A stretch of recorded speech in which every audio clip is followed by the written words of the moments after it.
Naranasan mo ba na ikaw ay iwan o pinabayaan? Naranasan mo rin ba ang managhoy sa gitna ng mga pagsubok?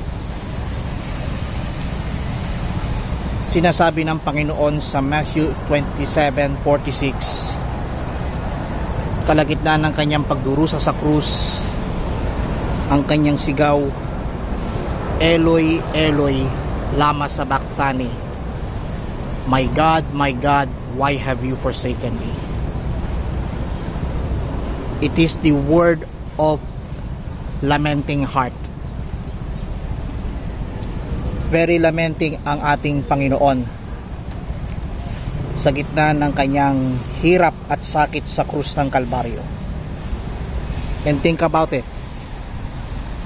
Gaano kahirap ang dinanas ni Jesus,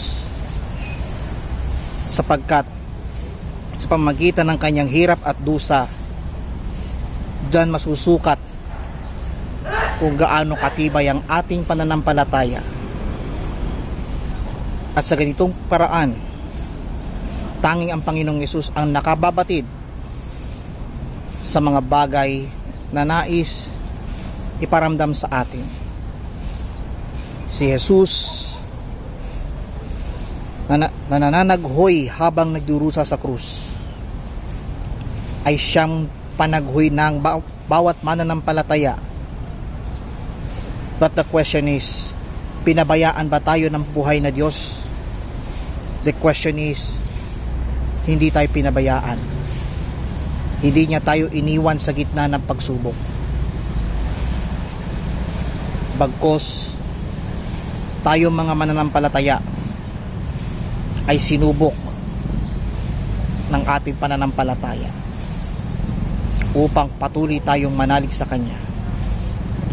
Lahat ng bagay sa mundo ay dilingid sa ating Panginoon.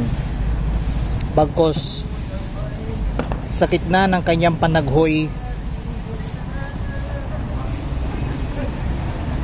kapayapaan at kagalakan na buhat sa ating Panginoon.